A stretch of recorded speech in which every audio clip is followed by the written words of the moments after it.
শান্ত একটি গ্রাম কলতানপুর, আর এই গ্রামেই থাকতো ছোট্ট সুবল।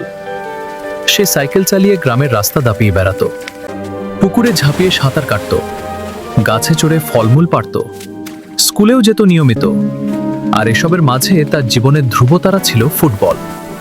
ফুটবল খেলার সময় সে বাকি সবকিছু ভুলে যেত। মাঠের ওই বলটা ছাড়া দুনিয়ার আর কোনো কিছুই তখন তার খেয়ালে থাকতো না। সময় যায়, ছোট্ট সুবল বড় হয়। 16 বছর বয়সে সে হয়ে ওঠে এক দুরন্ত কিশোর।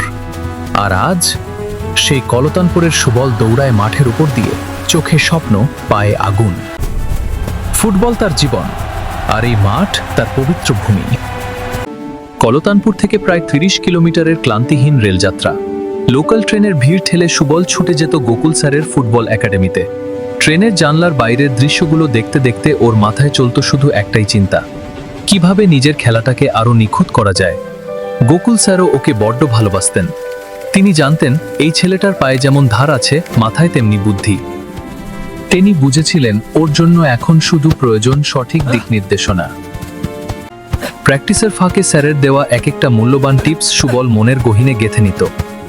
সুবল, মাথায় রাখিস, মাঝমাঠটাই কিন্তু ফুটবলের প্রাণকেন্দ্র, কোনো ফাঁকিবাজি নয় এখানে। বুঝেছি, মাথায় থাকবে স্যার। এভাবেই এক উজ্জ্বল ভবিষ্যতের প্রত্যাশায় এগিয়ে চলছিল সুবলের লড়াইয়ে ভরা সাধারণ জীবন। সুবলের স্বপ্নের আকাশ জুড়ে ছিলেন রাহাত আলী, এই গ্রামেরই এক কিংবদন্তি ফুটবলার।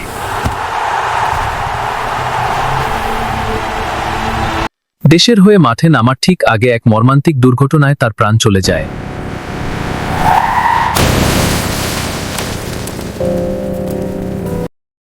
সুবল চাইতো রাহাত আলীর সেই অপূর্ণ স্বপ্নটা পূরণ করতে।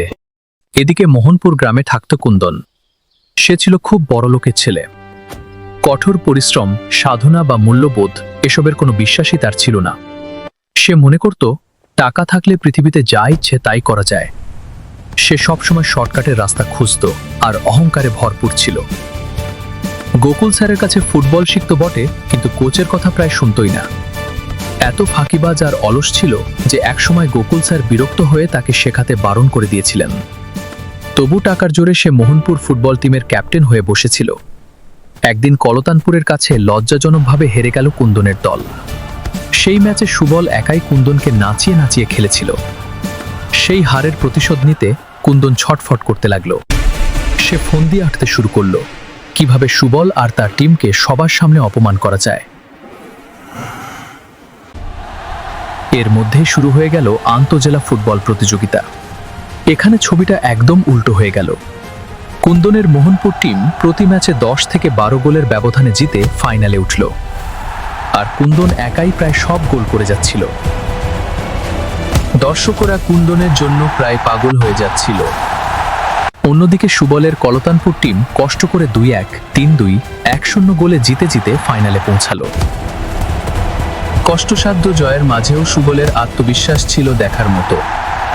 সুবল খুব ভালো খেলছিল, কিন্তু সবার নজর তখন কুন্দনের দিকে। আরে এ তো মারাদোনা, কুন্দন একাই 10টা গোল দিল। কুন্দনের সামনে কোনো দলই টিকবে না, এবার মোহনপুরই চ্যাম্পিয়ন হবে, লিখে রাখো। সেদিন সন্ধ্যায় সুবল গোকুল স্যারের কাছে গিয়ে পুরো বিষয়টা জানাল। স্যার, শুনলাম কুন্দন যখন খেলে বলটা যেন ওর পায়ে 18 মতো লেগে থাকে, ও যেদিকে চায় বল সেদিকেই যায়। আমিও শুনেছি সুবল, কুন্দন তো আমার কাছেই শিখতো, ও কিন্তু অতটাও ভালো নয়। অনেক অলস আর ফাঁকিবাজি করে, তাই তো আমি ওকে আর শেখাতে চাইনি। জানি না কি করে ও একাই 10-12 গোল দিচ্ছে। আজ রাহাত থাকলে কিছু একটা বুদ্ধি দিতে পারতো কুন্দনকে আটকানোর জন্য। তুই এত ভাবিস না, সে তো নেই, কি আর করা যাবে। তো তুই নিজের খেলায় মন দে, তারপর যা হয় দেখা যাবে। ফাইনালের ঠিক 2 দিন আগে বিকেল থেকে সুবল তার গ্রামের মাঠে একাই প্র্যাকটিস করছিল। সূর্য ডুবলে যখন চারপাশ ঝাপসা হয়ে এলো, ঠিক সেই গধূলি বেলায় সে অনুভব করলো বলটা যেন আর তার কথা শুনছে না। কোনো এক অদৃশ্য অথচ পেশাদার ফুটবলার যেন নিখুঁত দক্ষতায় বলটা নিয়ে খেলছে, কখনো ড্রিবলিং, কখনো বা শূন্যে হেড। ভয়ে সুবলের গা ছমছম করে উঠল। হঠাৎ বলটা এক জায়গায় থমকে গেল, আর এক কুণ্ডলী ধোঁয়া থেকে ধীরে ধীরে একটি ছায়ামূর্তির অবয়ব তৈরি হতে লাগলো। সেই দেখে সুবলের তো তখন আত্মারাম খাঁচা ছাড়া হবার জোগাড়। তোর খেলা আমার খুব ভালো লাগে সুবল। কে কে আপনি? তোর বিছানার পাশের ছবির মানুষটা রাহাত বলছি। কুন্দন একটি অপদার্থ ছেলে আর এখানে প্রতারণা করছে। ওর মামা বিদেশ থেকে আনা একটা রিমোট আর চিপ লাগানো বুট ব্যবহার করছে। ভিড়ের মধ্যে থেকে ওর মামা বল নিয়ন্ত্রণ করে আর কুন্দনকে দিয়ে ইচ্ছে মতো গোল করিয়ে যায়। আমি আমার এই পবিত্র মাঠে এসব ভণ্ডামি হতে দেব না। তাহলে আমি কি করব স্যার? তুই তোর স্বাভাবিক খেলা খেলবি। ফাইনালের দিন ওই যন্ত্রগুলোর একটা রোগ হয়ে অকেজো হয়ে যাবে আর সেটা দেব আমি। দেখবি পরিশ্রম আর সততাই জিতবে। আমার আইডল রাহাত আলী স্যার চোখের সামনে স্বপ্নের মতো। তার কথা শুনে আমার আত্মবিশ্বাস ফিরে এসেছে। আমি প্রতিশ্রুতি দিচ্ছি, শুধু পরিশ্রম আর সততা দিয়ে খেলবো, ফাইনালে জিতবই।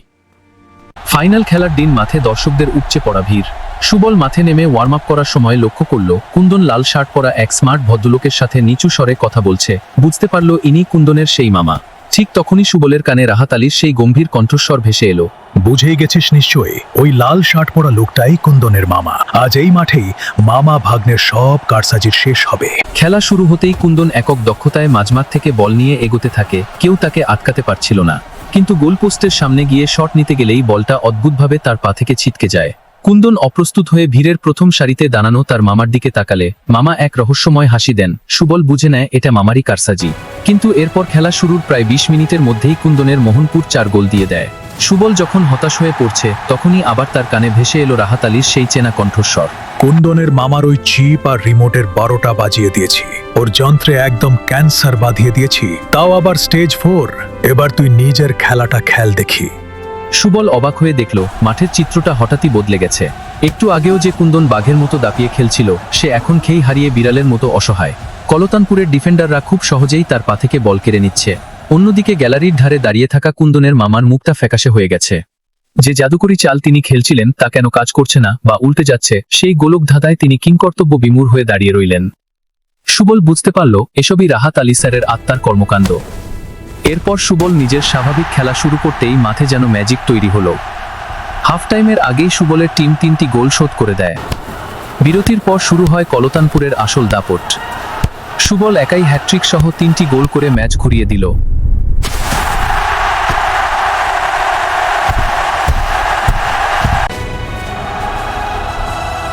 সুবলের হ্যাট্রিকের শেষ গোলটি ছিল ছবির মতো সুন্দর।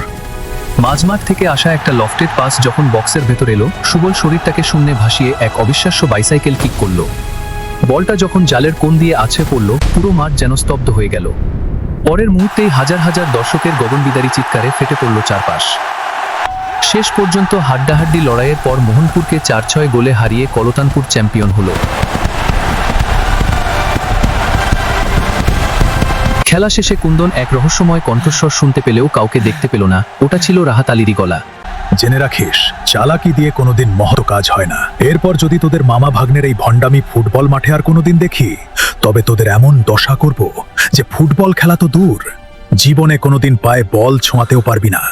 অন্যদিকে সুবলও মনে মনে রাহাত আলীর সেই পরিচিত গম্ভীর কণ্ঠ শুনতে পেল। সুবল, তোর খেলায় আজ আমি খুব খুশি হয়েছি রে। এভাবেই এগিয়ে চলো, জীবনে অনেক বড় হোক, এই আশীর্বাদই করি।